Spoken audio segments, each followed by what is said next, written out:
En proposant ce sujet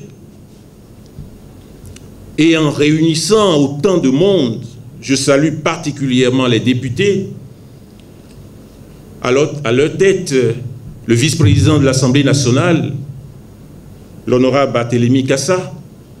Je salue les ministres, je salue les différents responsables ici présents, les politiques de tous bords.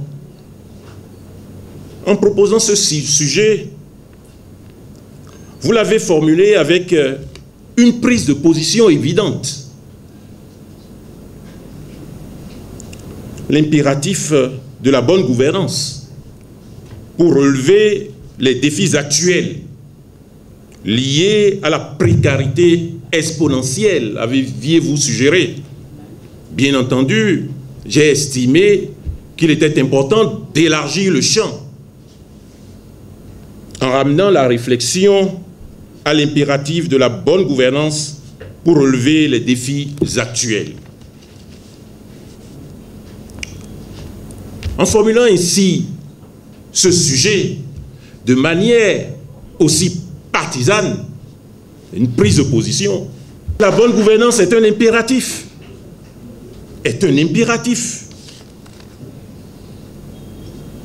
Et surtout en considération des défis actuels sur lesquels nous allons revenir. Il ne m'appartient pas de prendre position sur une position. Et d'ailleurs, j'approuve parfaitement cette position. Je l'approuve en mes multiples qualités. J'approuve cette position parce que c'est la position du président de la République et du gouvernement depuis 2016 qui conduit l'action publique. C'est la fondation de l'action publique, la bonne gouvernance. Mais c'est ensuite la position du parti que j'ai l'honneur de diriger, l'Union progressiste Le Renouveau. Il vous souviendra que c'est un parti de justice sociale. Il vous souviendra que c'est un parti qui vise à prévenir et à corriger les inégalités sociales, les vulnérabilités sociales. J'ai l'impression que ce sujet vous a été inspiré par l'Esprit Saint parce que, bien évidemment, cette prise de position est largement partagée. Mais alors, si il n'y a pas de position à formuler par rapport à un sujet si bien posé, l'essentiel reviendrait premièrement à clarifier et deuxièmement à justifier. À clarifier d'abord ce qu'il est possible de considérer comme étant la gouvernance. Dans le discours politique, l'abbé Aguenounon est un spécialiste des sciences politiques. Les mots sont chargés d'idéologie. Il n'y a pas de mot neutre. Il en est ainsi dans le discours politique comme dans le discours social. Pourquoi on ne parle pas de gouvernement? Pourquoi on parle de gouvernance?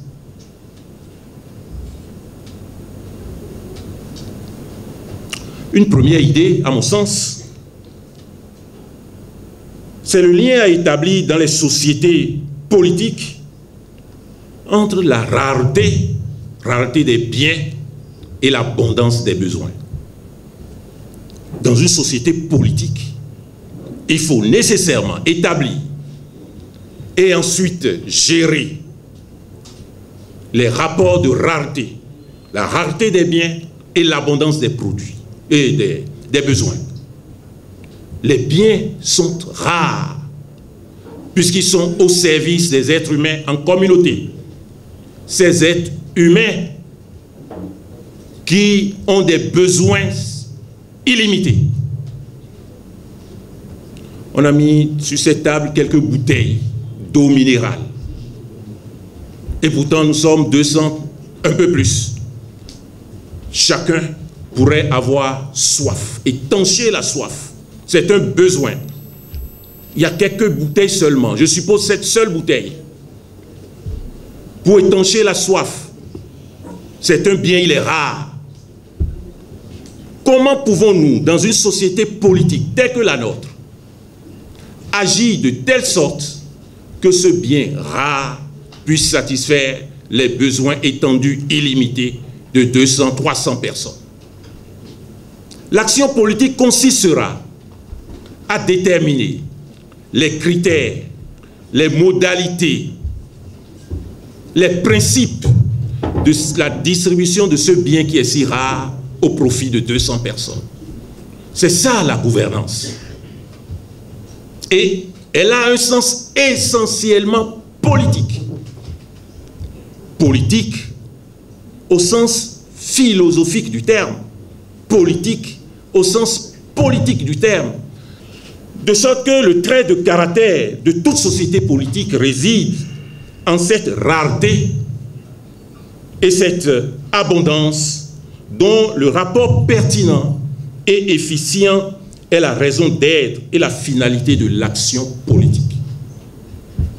S'il y a un politique qui vient ici, qui dit autant il y a de personnes, autant il y aura de bouteilles d'eau minérale en abondance pour satisfaire tous les besoins, il n'est pas un politique. Il n'y a que le Christ qui peut le faire.